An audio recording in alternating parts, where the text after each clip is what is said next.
everybody, and welcome to Phone Dog Live. Glad everybody could make it.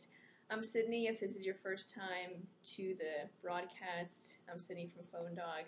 But I'm glad everyone could be here. We're going to have a couple of topics for discussion, and feel free to leave your comments or your thoughts. If you're on Ustream, I'm going to be checking the comments there. If you're on Facebook, I'm going to be checking the comments there.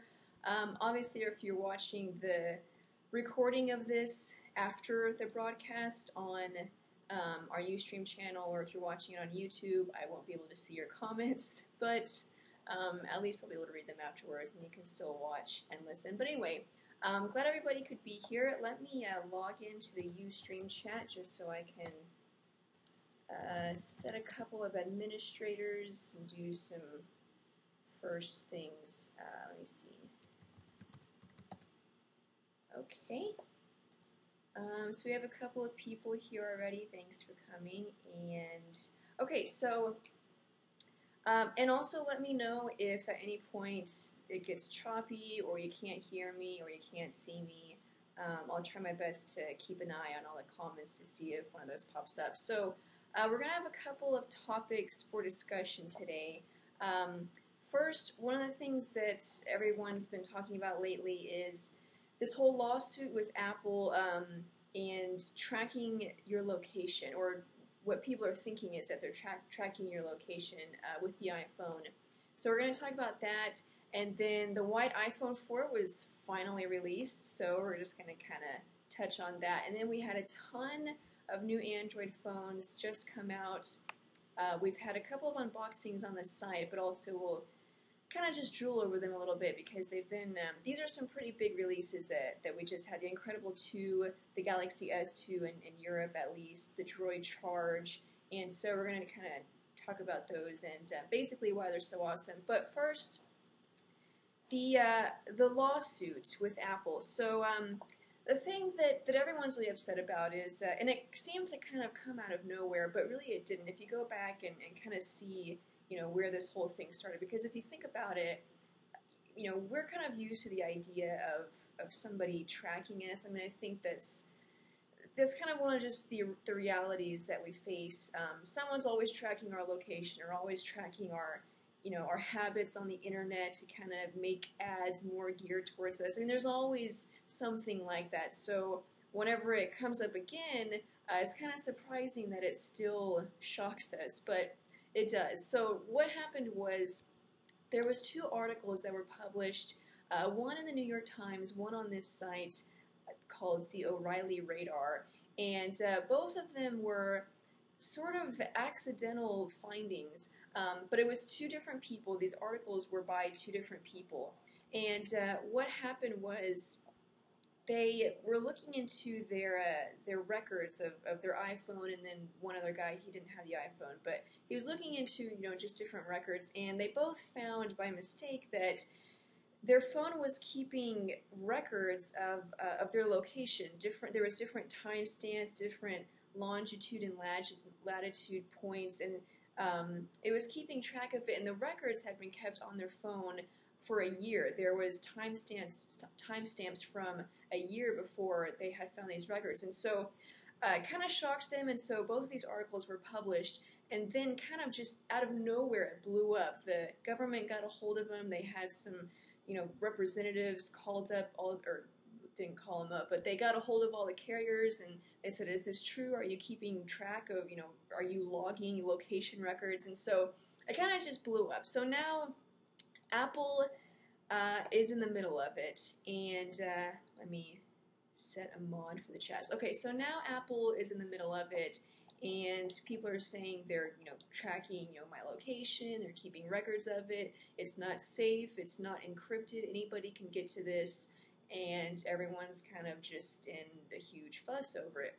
So Apple addressed the situation, which actually, I mean, you have to hand it to Apple for addressing it so quickly. I mean, usually Apple is kind of distant, not distant from their consumers, because they always tout themselves as being very in tune to what their customers need. But at the same time, when it comes to customer response and issues and problems. We know the whole thing with Intendagate and how long it took for Apple to address that issue.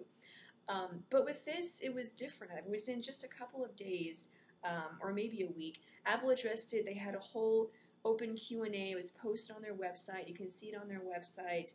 And they answered all the questions.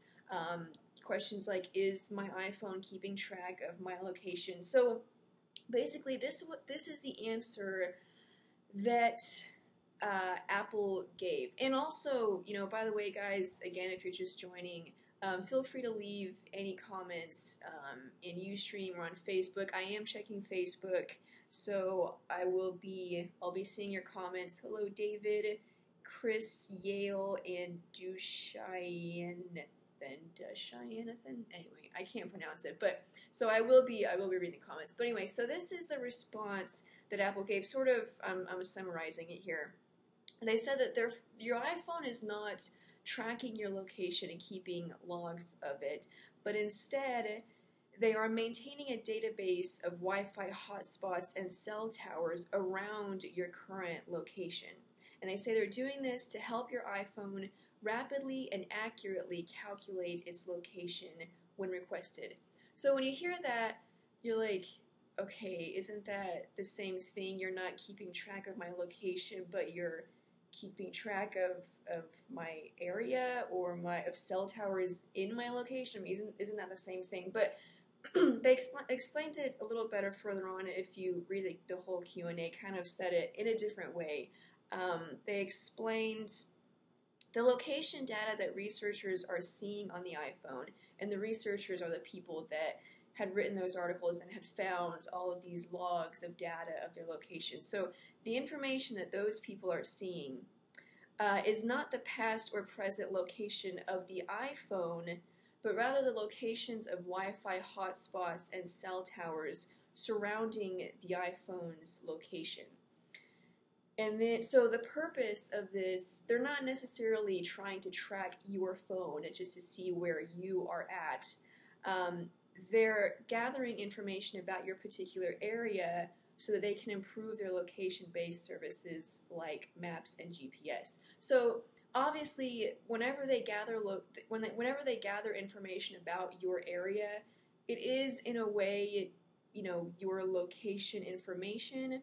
But that's not really the point of it. That's not really what they're doing. They just want information about the cell towers and the Wi-Fi hotspots in your area so that their services that require location information like Maps or anything else can be a little faster. They won't have to constantly send out this message and find all the wireless hotspots and cell towers. They can just keep all that information sort of like a cache, and so it'll be faster.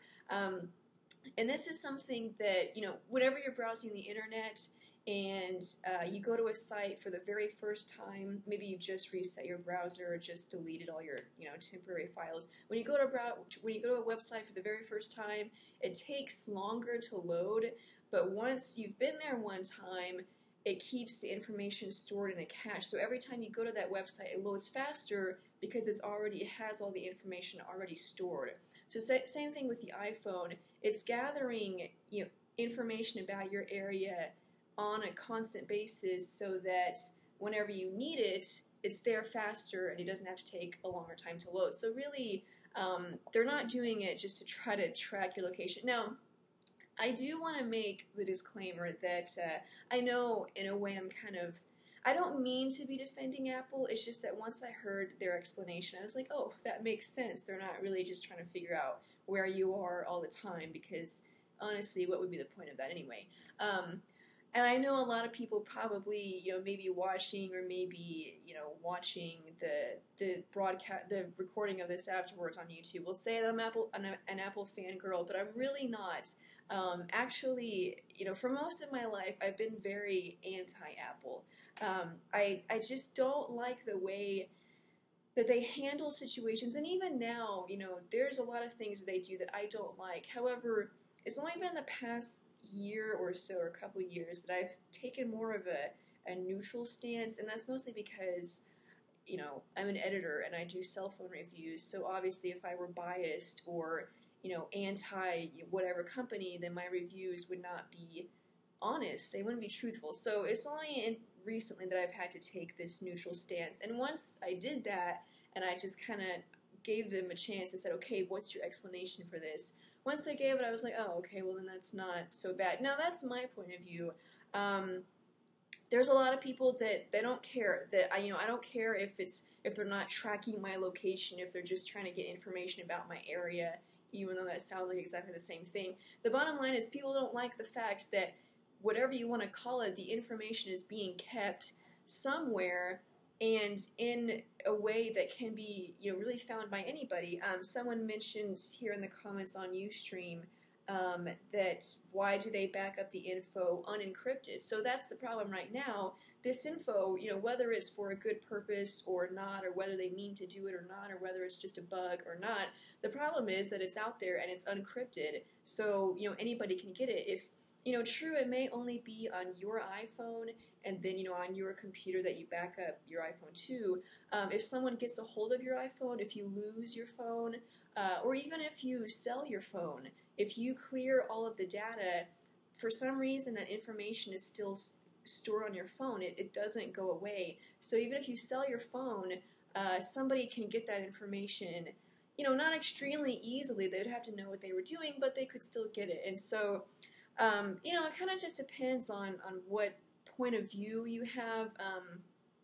Me personally, I realize, okay, they're not doing it just to, stalk me or, sell the information so someone else can stalk me. I understand, okay, they're doing it, because it has to be done in order to make everything run smoothly, but not everyone feels that way, and some people are like, I don't want my information to be tracked. So, it's a big deal, and it just got presented to the courts. I mean, of course, this has come up several times in the past. Again, I was talking about in the beginning of this broadcast how it's amazing how it comes up so many times, and yet every time we're still shocked that someone's tracking us or keeping track of our information because it seems so standard today. But anyway, so it just not got presented to the courts. At least this case did. So we won't really know how big of a deal it is until the courts decide. As far as we know right now, Apple isn't doing anything harmful with it. They claim that when the information is sent to Apple, it is anonymous and it is encrypted. Even if on your phone it's not encrypted, when they get it, it's anonymous and encrypted. So even if the information was extremely detailed, even though it's not really that detailed, but even if it were, they still would have no way of knowing who actually sent it. So, as far as we know, it's not that bad. There's the panic meter shouldn't be too high, but once the government does their own investigation, then we'll, maybe more stuff will come out. So, and there's plenty of people. I can see most people are not happy about it.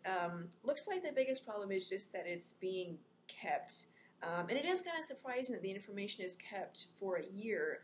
You kind of wonder why is that necessary? Apple did also say that they are releasing a software update that will, let me see how it's going to fix it. They're going to release a software update that's going to encrypt the data and also limit the length of time that information is kept on your phones. Like I said, it's kept for like a year now. So they're going to limit that length of time to maybe just a week. And then it will again make sure that the information is encrypted on your phone, and it will also fix a bug that currently allows the phone to continue tracking your iPhone's location even when this feature is turned off. They claim that's a bug because right now you're like, okay, well, I can just turn off location services and I won't have that problem. But actually, even if you turn it off, it's still gathering information. So Apple claims that's a bug. Whether you agree with that or not, that's kind of up to you. But secret Apple fangirl. I'm not. I promise I'm not. Actually, I was just talking about a minute ago how I know people are going to say that because it seems like I'm backing up Apple, even though I'm not really backing them up. I accept their explanation. But I actually generally I generally do not like Apple just because of, you know, their attitude about things. But this was, I don't know, to me it seems like a fine explanation. And, you know, granted, that's with the acceptance of, okay, they're going to fix it.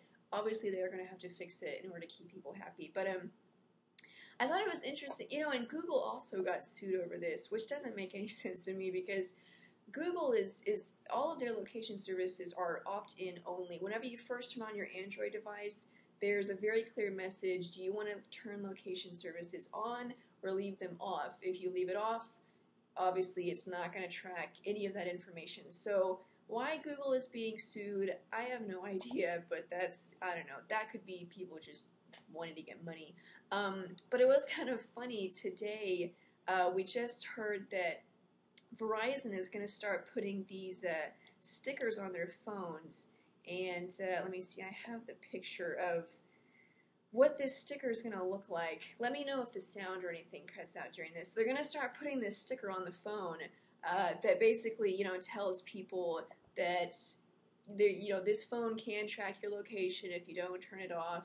And, you know, granted, it's going to be a removable sticker, as you can see, remove before use. But, you know, it's just kind of funny that this just came up and all of a sudden Verizon's like, you know what, we really don't even want to worry about this, just put this stupid sticker on the phone and everyone will be happy. But, because all the carriers have been brought into it too, Verizon, AT&T, Sprint, and T-Mobile all had to give reports on how exactly they track location, or how they gather location information, you know, what their policies are, do customers have a choice, do customers know, they all had to answer that. So it started with, you know, just these two people that happened to find out that their iPhone was keeping their location information, and now all the carriers are involved, Apple is involved, Google is involved, so it's been pretty crazy. But and I'm reading your comments, so if you know, hi, hello, Tanya and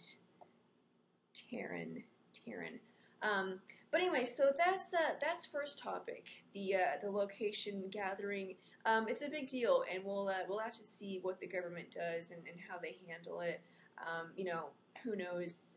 You know, I personally, I'm kind of just like, it's not really that big of a deal because I understand I understand the usefulness of it. I mean, maps, obviously, they're going to have to be tracking my location in order for maps to be useful. And in any other app, not just Maps, but I mean Foursquare. And any app like that.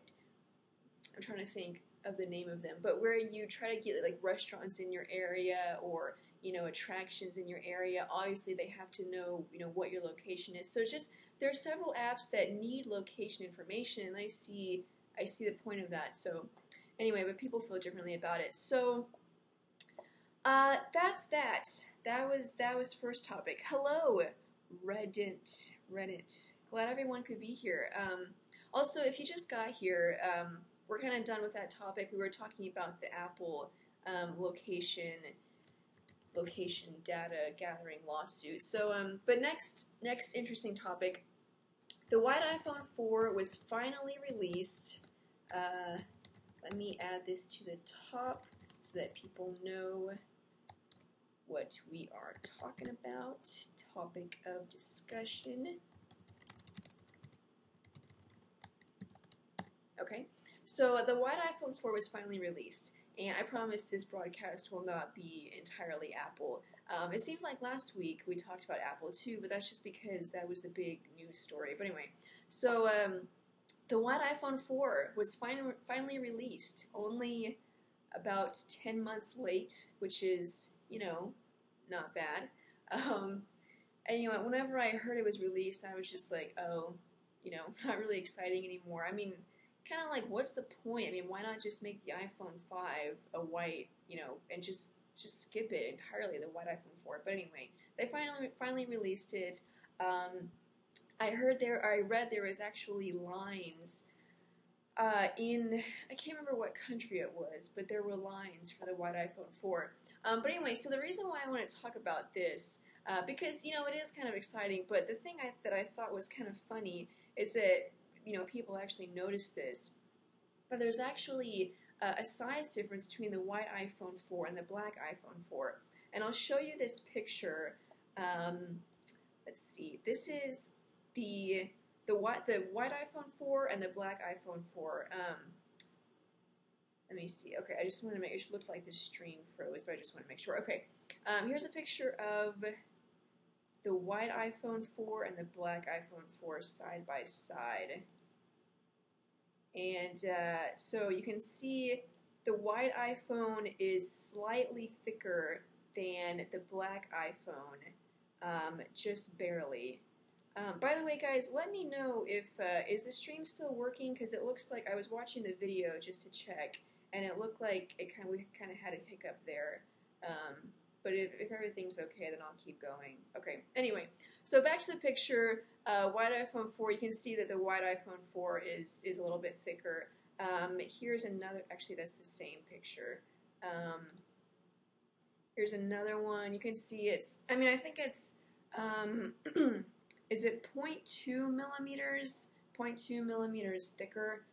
Excuse me. Like, let me get a drink of water really quick. So it's not, too much, but I think the biggest problem that people were talking about was that whenever you get a case, it's going to be, if you get a case that's, snug, that fits tightly to the phone, then the white iPhone, it might not fit it, or it may be too tight, so it's 0.2 millimeters thicker. Okay, so 0.2, which is, again, doesn't sound like that much, but I think the biggest problem is just with the cases. So I don't know, but I thought it was kind of interesting, and the reason, which somebody explained this, the issues with the UV protection, and so they had to add sort of an extra layer just to keep everything inside, all the guts and everything protected, and so I guess that extra layer was just that much thicker. But I mean, if you look at it, it doesn't seem that bad, but I guess it is. And you can kind of see this little needle thing that they have where it goes from the white phone to the black phone, and there's kind of that gap there between the needle and the black phone. So it's just barely, but I don't know. Personally, I kind of wonder how people notice that, because that's, I don't know, that's attention to detail right there. But anyway, so white iPhone 4 finally released. Yay! Actually a lot of huge releases today. Or not today, but this week, we had some major Android phone releases, and let me get out major Android. I'm changing again the topic at the top so that people know. We had, and actually we did videos on a lot of these phones. Aaron took care of all of them, so you can watch the unboxing videos of these. But we had the Incredible 2, the Casio G1 Commando. The Samsung Galaxy S2 was released in Europe, and the Samsung Droid Charge. And we've been waiting for these phones for a long time. I mean, there's been a lot of hype about all of these phones, and so it's been really crazy that they were all released the same week. And so let me see. Let me get out, and we'll take a look at some pictures first. The Incredible 2. Here's Incredible 2. This is from Aaron's unboxing video, actually. You can see it has a 4-inch display, 1 GHz Qualcomm Snapdragon processor. It is a world phone, has an 8 megapixel camera that captures 720p HD video, ships with Android 2.2, and a somewhat new version of Sense, as well as it has a 1450 milliamp hour battery. So the Incredible 2, a lot of hype around it. It's a little disappointing that it's not a 4G phone. I think, nowadays people kind of expect high-end, amazing phones to be 4G phones. So it's a little disappointing that it wasn't a 4G phone, but still amazing specs and still going to be a great phone. Another interesting phone is the Casio G1 Commando, and here it is. This is just a stock photo. But you can see it's a rugged phone, obviously, and so it can withstand pretty much anything you put it through. If you drop it, dunk it in the water, dirt, sand, salt, fog, all kinds of crap. Excuse me, I said crap. So it has a 3.6-inch display, an 800 megahertz Qualcomm processor, a 5 megapixel camera with an LED flash, It ships with Android 2.2, which is pretty cool, and sort of this custom Casio skin, and also some G's Gear programs, which I've tested out another Casio G's1 phone. I think it was the Ravine, I think. And it came with that GZ Gear, those programs. They were actually pretty useful. It's like a compass, a pedometer, and something else. So anyway, that's the Casio G's1 Ravine. Sort of, you know, for people that need a durable phone or that are going to pretty much destroy their phone. Because, you know, the iPhone, it's beautiful, but it's really kind of breakable, all the glass and everything. So next huge release, and this next one was actually my personal favorite because I love TouchWiz, and it's funny because most people hate TouchWiz, but I love TouchWiz, and so I've been really excited about the Samsung Galaxy S2. Here it is, a picture. You can see it has a 4.3-inch display. It's a Super AMOLED Plus display, which means it's even more beautiful than the original Galaxy S, if that's even possible. Has a 1 GHz dual-core processor, 1 GB of RAM, comes with either 16 or 32 gigabytes of internal memory, an 8-megapixel camera with LED flash, 1080p, so full HD video capture, and a front-facing camera. And this, I'm pretty sure it ships with 2.3 and then TouchWiz over it. So, me personally, I've been most excited about the Galaxy S2 just because, I mean, you know, it's a beast of a phone. I mean, it's gonna be amazing. But again, you know, I like TouchWiz. Not everyone likes TouchWiz. Okay, so moving on. And by the way, the Galaxy S2 is currently only in Europe, so it hasn't come to the U.S. yet. So if you're in the U.S., you're still waiting for it. We don't know. I've been asked several times if this phone is going to come to, you know, name any carrier. I've been asked if it's going to come to that carrier, T-Mobile, Sprint, Verizon, whatever.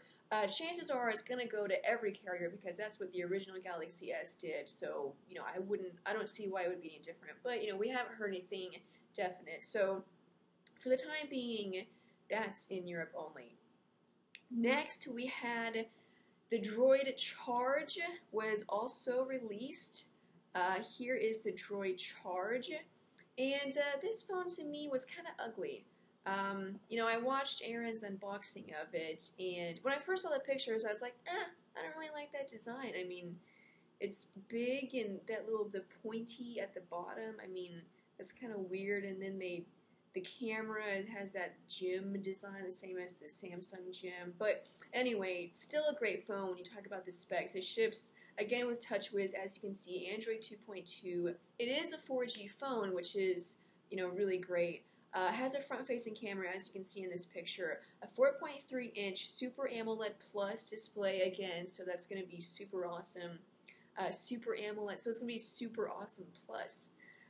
Cheesy joke. Anyway, 2 gigs of internal memory, 1 GHz Hummingbird processor, and an 8-megapixel camera with an LED flash, as you can see. It also captures 720p HD video. I said the front-facing camera. It's coming to Verizon. It's on Verizon. It's $299, which seems kind of pricey. I don't know, $300, but that's, I don't know, I guess that's what Verizon is doing now. So those are the big releases. The Droid Charge, the Samsung Galaxy S2 for Europe, and the Casio G's1, not really a huge release, but it was released. And this HTC Incredible 2. So let me know, guys, which one you're most excited about.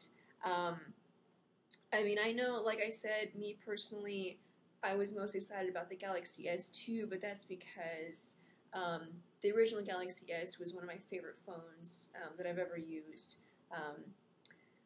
They both look medieval. The Ustream chat window is so glitchy. Is it messed up? Let me know if anything cuts out and I'll try to fix it. Okay, I see Galaxy S2, Galaxy S2, I'm getting that. Okay, so far we have a lot of votes for the Galaxy S2. Let me know if you're looking forward to anything else. Samsung makes great phones, but murders them with slow updates. These are from Facebook, by the way. Android phones are stupid. I mean, you can never have the best phone with Android. Every day there's a new, better phone coming out, even though I love the OS. I stick with the iPhone. That's a good point. TouchWiz 4.0 looks like a pretty good upgrade. I love TouchWiz. Gets choppy every time you show a pic. Okay, I'll keep that in mind. Thanks for letting me know. I love TouchWiz, and and it's funny because I always say all the time that I love the iPhone in terms of the physical. I mean, the design is beautiful, but the OS, I can't stand iOS because it's so boring, and yet TouchWiz looks similar to iOS. But yet it's kind of like iOS, but what iOS should be. Same design, but with widgets and an awesome notification system. So for me, the Galaxy S is basically the better version of the iPhone, if I dare go there. Sorry, but I had to say it. Okay, so we have another person looking forward to Galaxy S2, Incredible S. G2X is boss. That's true. We may have to have a dogfight between the Galaxy S2 and the G2X when the Galaxy S2 comes to the US. Incredible 2. I'm looking forward to the GSM Evo 3D. The Evo 3D is going to be bomb. I mean, pretty much. It's going to be awesome.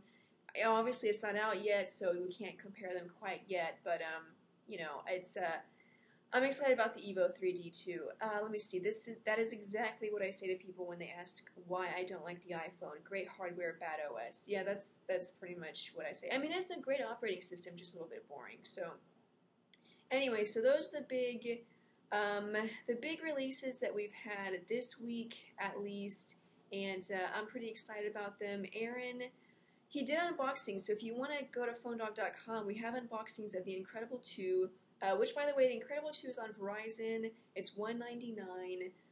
So we have the unboxing of that. We also have the unboxing of the Casio GS1 Commando, which is on Verizon.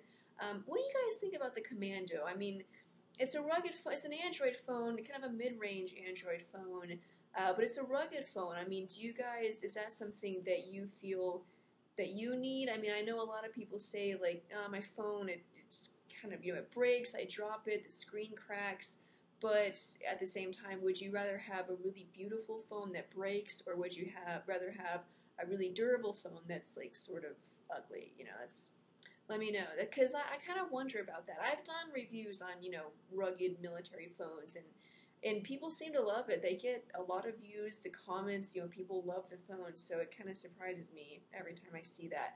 And then the Galaxy S2, again, not in Europe yet. The Droid Charge is on Verizon, like I said, $299. Now, moving on to the next sort of little tidbit here, the Droid Bionic. We've been hearing about the Bionic. It was announced around the same time as the Atrix, which is on AT&T. And the Bionic is basically the Verizon version of the Atrix. They're pretty much the same phone. And we thought they were going to come out around the same time, and then, we heard it got delayed or maybe canceled, and then we were hearing that it would come out in May.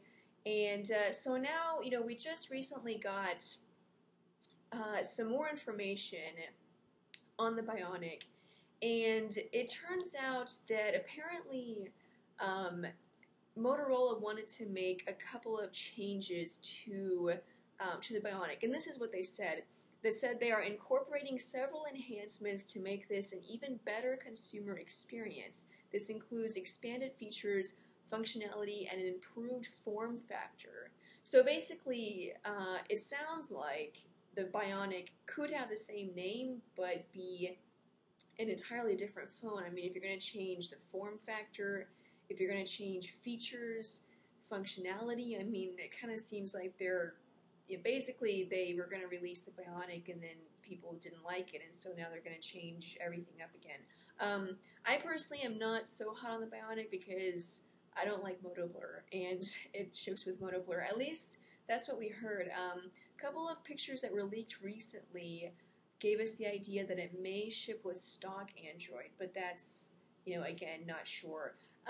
So this is what we thought the Bionic was going to be like, and I have a picture here, but actually you guys said that the stream gets choppy whenever I use a picture, so I won't put a picture up. I had a picture, but we'll just keep with me, sorry.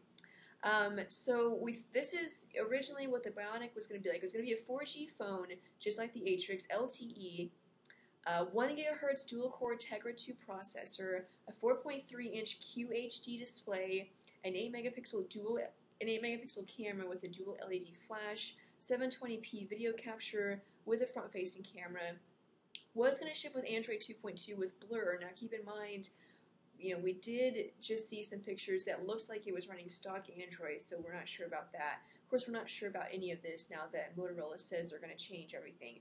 And then it was going to have a 1930 milliamp hour battery. Sorry, my eyes just got really blurry. So that's what we heard the Bionic was going to be like. Who knows what Motorola is going to change? But that's what we've heard, and it's coming to Verizon. Now we're hearing that it's going to come in the summertime. So, we heard that it was going to come in May, and I've had people ask me about this a lot. So, if you've been asking, here's a more updated release date. Motorola has confirmed, the company has said, oh, excuse me, I got something in my eye. This really hurts. Bad time for it, too. Sorry, guys. Anyway, I think I got it. Yeah.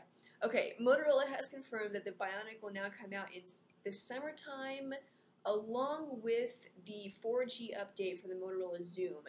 Now, when the Xoom came out, remember, it's a 4G tablet, but it didn't have 4G capabilities. Well, it had 4G capabilities, it just didn't have the 4G SIM card, so you can't take advantage of Verizon's 4G network yet.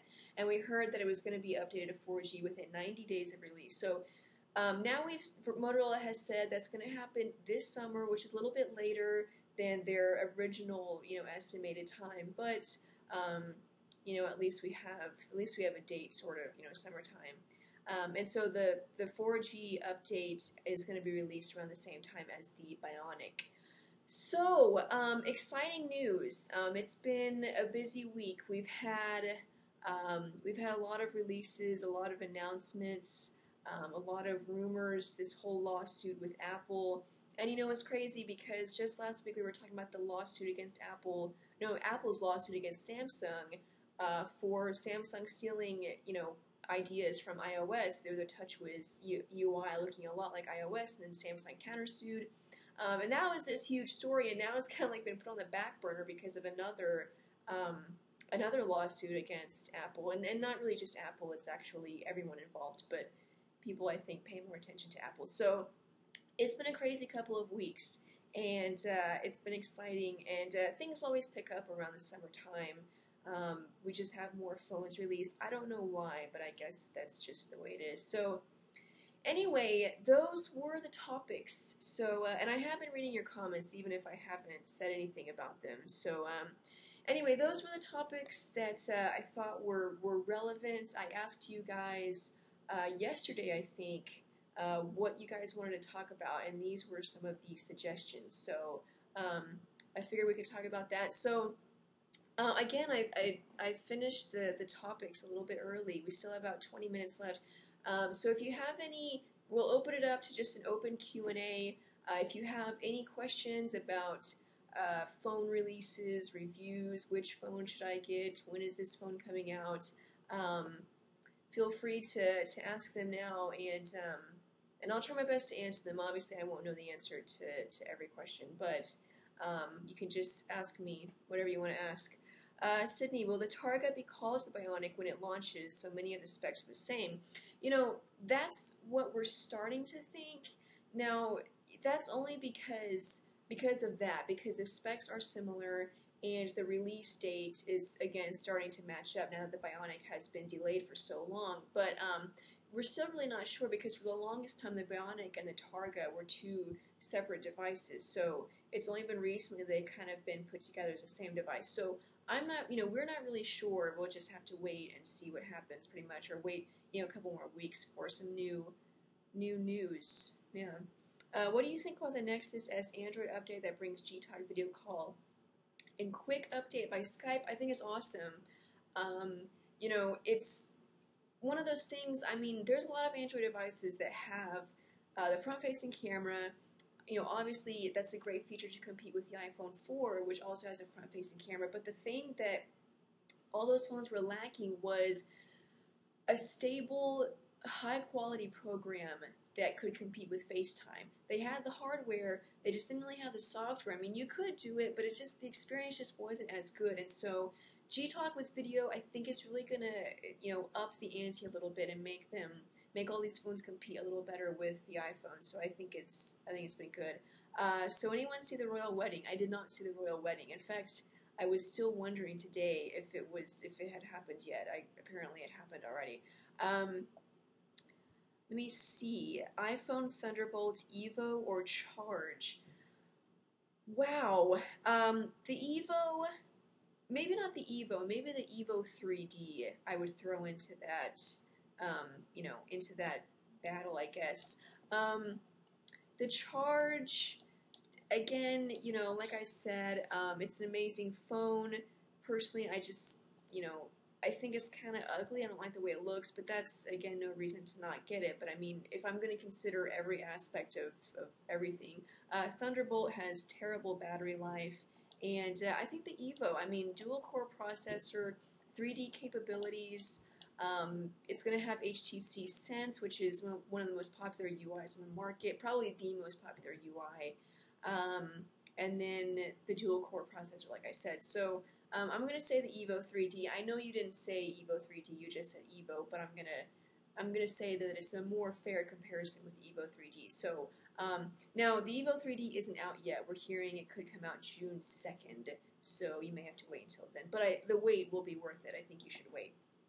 Let me get a drink really quick. Hold on. Okay. Let me check Facebook to see if I missed any questions here. Okay. Hey Sid, I have the Samsung Galaxy Indulge from Metro PCS. Awesome, that's an awesome phone. Can I use it for Verizon? No, you can't. Sorry, I know they're both CDMA carriers, but it just compatibility, it just doesn't work. John. Okay, tablet question. How does the Asus ePad match up against the iPad 2? Pricing is very appealing. Now, do you mean the ePad or the ePad, like with the transformer with the keyboard and everything? In a lot of ways, I think it's better because it's more versatile. As a tablet, it can compare to the iPad. Just the same as any other tablet. It has, the great processing specs, display, honeycomb. But I think the thing that really sets it apart is the fact that, it has that 10.1-inch display, and then the keyboard. It's a full keyboard, not like this, little flimsy rubbery thing. I mean, just a real keyboard. You can put it together and make it sort of like a netbook, but like a touchscreen netbook. I just think that's so awesome, and I think that versatility really sets it apart. And so I would say the ePad transformer. Now the only problem is that you can't get a 3G ePad, whereas with the iPad you can't. So it would be Wi-Fi only, which is up to you. I mean, if you need 3G, obviously, that, takes away that. But anyway, I would say the transformer, because it just, it just has something that the iPad doesn't. It matches up with the iPad, and it's very equal, but then it just has those extra few features that just really make it go above the iPad. Okay, let me head back to Ustream now. Please drink a glass of water. Okay. Android or Windows Phone 7? My answer to that is it depends on what you want out of your phone. Android is about apps, multimedia, customization. You can have widgets, wallpapers, different docks, launchers, clocks, and then you have a lot more apps than the Windows Phone 7 marketplace. Whereas Windows Phone 7, more business. You have Microsoft Office. It's more organized. It's definitely more, what's the word I'm looking for? Professional. It's simple. It just has a more adult feeling to it, I guess. More business. And then not as many apps. Not a bad thing. I mean, it has a lot of advantages, but it just depends on what kind of device you want. And then that's, that's how you'd make up your mind. By the way, I don't know if you can hear stuff going on in the next room. I apologize if you can hear the noise, but I don't think you can, but just in case, I'm sorry. Thoughts on the Acer Iconia dual screen laptop? I don't know. I'm still trying to decide. I think with me, the biggest thing is just Acer. I'm still trying to accept them, excuse me, as a legitimate high quality, product maker, manufacturer. The laptop itself, seems like a cool idea. Using a touch sensitive keyboard, could have its problems. I don't know if it'd be entirely practical. And then, like I said, Acer, I haven't really accepted them yet as making products that actually perform, well up to high standards. So, I think it'd be an awesome thing to use, but I don't know if it'd be really practical. And if that keyboard doesn't work well, then it's going to be a pain to use. I think with a laptop, when you're going to be doing that much typing, a physical keyboard is just needed. Speaking of 3D, when is the new Optimus coming out? I haven't seen it. The Optimus. LG Optimus 3D. Yes, AT&T 4G. I'm not sure. We don't have a release date on that yet. I apologize for that. I'm surprised we don't have a release date for that. It seems like we have a release date for everything, or rumors for everything. Okay, any rumors about new feature phones? We heard a rumor about this new feature phone coming to Boost Mobile, I think, but it was just a flip phone. But we really don't hear rumors about feature phones. There's just not a lot of demand for them, and basically, we hear about them when they come out. Whenever it's announced, we're like, oh, hey, that's new. I hadn't heard about that. So that's kind of just the way it is. Sydney, do you think the Evo? I like how people put the @Sydney mark, like, just in case they know it's for me. Okay. Not to make fun of you or anything. I'm just okay. Do you think the Evo 3D will ever come to Canada? I know the Evo 4G didn't, and I'm not sure if Evo is a Sprint exclusive brand. Do you know? Seems like it is. They had the Evo, they had the Evo Shift, so seems like it's going to be a Sprint exclusive, probably. Keeps freezing. Is it freezing for everyone else? Is anyone having problems with the stream? Just let me know. Let me head over to Facebook. Again, let me see if I missed some questions. What is better for a day-to-day phone, Galaxy S2 or Xperia Play? Definitely the Galaxy S2. The Xperia Play is awesome. You can have a PlayStation, PSP Go, and a phone at the same time, and still a decent phone. 1 gigahertz Snapdragon, or 1 gigahertz processor. But it's a lot of bulk. It's a lot of stuff to be carrying around. If you're not going to be using the gaming capabilities, it's kind of just a waste. As a day-to-day phone, I would say the Galaxy S2 would be more practical. Now, if you're like a teenager or you do a lot of gaming, then yeah, the Xperia Play, but I'm going to guess that most people, basically, you're going to know if you need the Xperia Play. If you think like, I don't really know if I would use it, should I get it? If that's the case, then no. What's your view on the AT&T T-Mobile deal? We've talked about that, sort of off and on. I get asked about it a lot. And I think, we'll have to see how it turns out. You can make an argument for either way in terms of will it create a monopoly. You could say, yes, AT&T is now going to own over 80% of the market. They can drive prices up. They can do whatever they want. But then at the same time, you could say, okay, well, now they're going to have much better service. Now Verizon and Sprint are going to have to really up their game in order to be able to compete. So it could encourage competition. So we'll just have to see how it works out. Will it actually go through? I think so, because I don't think AT&T would have made it so public if they weren't sure. And I've said that before. That's basically my only reasoning. There's a lot of penalties if it doesn't go through. They have to pay T-Mobile so many millions of dollars or billions of dollars and give up some of their spectrum. I just don't think they would take that risk if they weren't sure. Okay, another question from Facebook. Hi, anywhere on the Galaxy S2, and which would you choose between the Desire HD and the G2X? I would go with the G2X. In terms of the Galaxy S2, it has been released in Europe. We have no idea when it's going to be released in the US. So let me get a drink. Hold on. My throat is, well, I have been talking for an hour, so I guess that's a good reason. Well, the BlackBerry Bold, actually, I had someone asked me, did I miss that question? I wanted to answer it.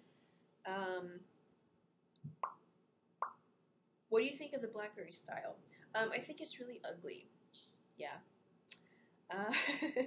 The Evo 3D is coming to the UK. Will the BlackBerry Bold Curve Touch will have an on-screen keyboard? I'm going to say probably not, because it's still going to have that physical keyboard, obviously, because it's still a BlackBerry Bold or BlackBerry Curve.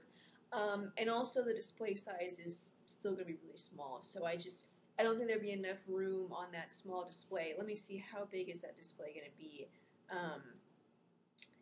Let me see, the Bold Touch, yeah, 2.8-inch display, so I just don't think there's going to be enough room on there for a virtual keyboard and, you know, whatever message you're typing. So I'm pretty sure it'd be just the physical keyboard only.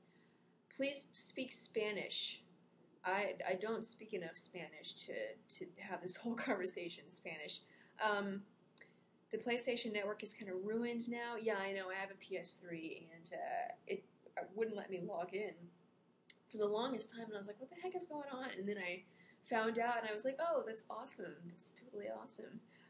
Sydney, why don't you guys unbox on Ustream so we can have a live feel?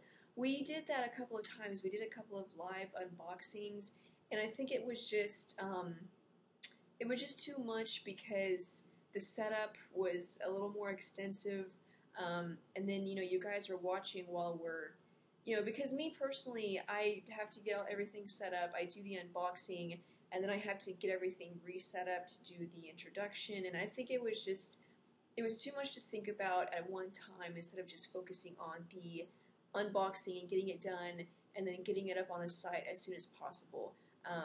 Because I think we kind of feel obligated to have sort of like a live Q&A afterwards, and we really try to get the unboxings up as soon as possible. A couple of reasons there. Hope I made it clear. Sydney, why did it take AT&T so long to release the LG Phoenix/Thrive Go phone? Why did it take so long? You know, I really don't know. I had the Phoenix, yeah, right here. I got it for review, and it was a great phone. All of the Optimus One phones have been amazing, in terms of like a mid-range phone. Why did it take so long? I don't know. I really have no idea.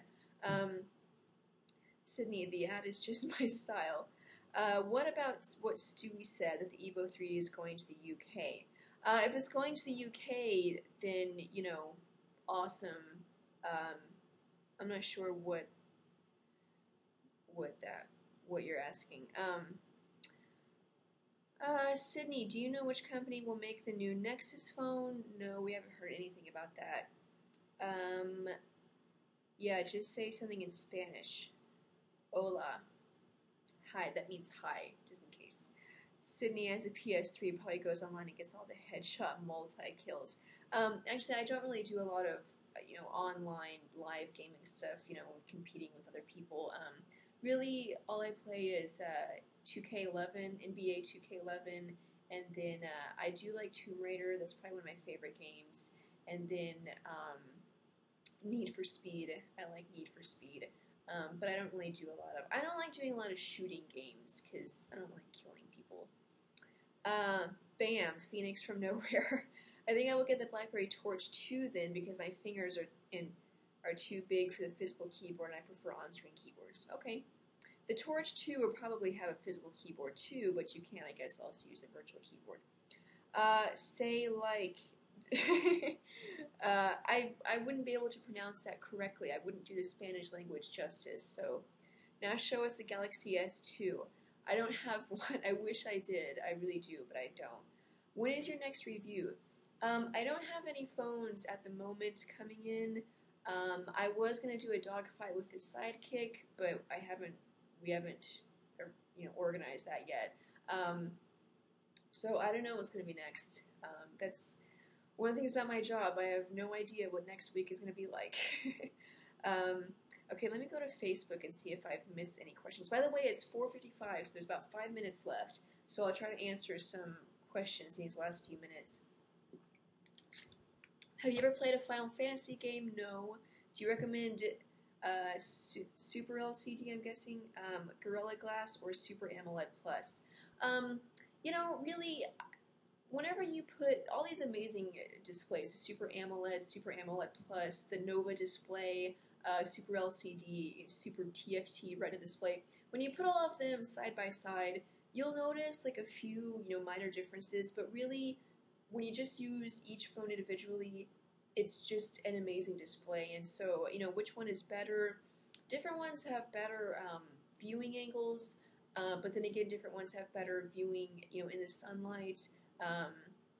So I think I wouldn't pick a phone just because, like, oh, I would rather have a Super AMOLED display and this instead has a Super LCD display. I don't think that would be like a determining factor for me. Hey Sid, we need to see your face more on reviews. Anyways, what is a pro and con about the Droid Charge? Pro and a con.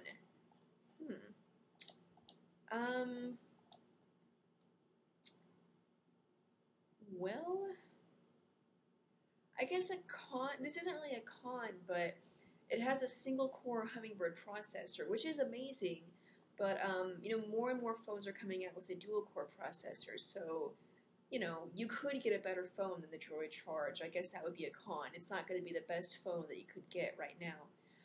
A pro would be still an amazing phone. I mean, 4G, I'd say that'd be a huge pro. And then the display, that 4.3-inch Super AMOLED Plus display is going to be amazing, beautiful. Okay, back to Ustream. How does the MyTouch 4G compare to the T-Mobile G2X? I wonder if we've done a dogfight. No, I don't think we've done a dogfight on that. Maybe I have to check. So, how do they compare? Well, the G2X has a dual-core processor. The MyTouch 4G has a single-core processor. Also, the G2X captures full 1080p HD video, so better video capture than the MyTouch 4G. Also, 8-megapixel camera. Someone correct me if I'm wrong, but I think that's better than the MyTouch 4G's camera. And then I would say that's the way it's better. It has stock 2.2, stock Android, which some people would say is better, but some people would say wouldn't, so that just depends on what you like. Okay, so 2 minutes left. Final questions, guys. Is anyone else having problems getting into this box? Are we having problems with the stream or with the chat box? Is it really your job to know? It is my job to know, which is why I feel bad when I don't know the answer. But I came up with that screen name because Sydney was taken, Sydney Arnold was taken, Sydney.Arnold was taken, S.Arnold was taken. Pretty much everything was taken. So I was like, okay, what else could I do? It's my job to know. What kind of screen shield would you recommend for the iPhone 4? I actually don't use screen protectors. I'm one of the few people that I don't, because I do think that it hinders the way the display looks. I mean, the Retina display is beautiful, and with a screen protector on, it just doesn't look as good. So I've never used a screen protector, so I wouldn't be the right person to recommend, which is the best brand. Why are you so awesome? I don't know. Do you think it was bad to swap my Desire Z for a Desire HD? No. I think I always get confused with the European phones, but was the Desire Z is, and then the Desire HD, yeah, the Desire Z is like the G2 in the US, okay, and then the Desire HD is like the Evo, right? Like the Evo. So no, I think that was a good trade-off. Okay, so it's 4:59. That means there's 1 minute left. So I have to say bye. But thank you everybody for coming. Oh, there goes my computer. It's 5 o'clock. But thanks everyone for coming. I really appreciate it. I enjoy. Oh, come on! I asked 3 times. Big question. My favorite. I don't know. I mean, I think it kind of just depends on. I mean, depends on what kind of phone, I guess, because sometimes, like with a feature phone, manufacturer, because they're all not really made extremely well. With a smartphone, well, I guess, yeah, you were asking about Android. So what's my favorite Android? Yeah, I totally just blanked out on that one. I was talking about feature phones. My favorite, I guess HTC. Yeah. Anyway, thanks guys for coming. I know I already said that, but I have to say bye now. You can watch the recording of this on our Ustream channel. I'm also going to upload it to our YouTube channel, and there will be a recording of it on the site on phonedoc.com. I'm also going to be posting a blog article, sort of like summarizing what we talked about. So you can check that out. If you're watching this on YouTube, thank you. I'll read the comments there, even though I won't be able to respond to them on this video, obviously, but I'll maybe leave a comment if one is warranted. But anyway, thanks guys for coming. I'll see you guys next week, same time, 5 p.m. Eastern Time on our Ustream channel or our Facebook page. I'm sorry if I missed any questions. You can ask me on Twitter if you want to. It's my job to know. It's my screen name, like we were just talking about. Anyway, I'm going to go now. Okay, bye.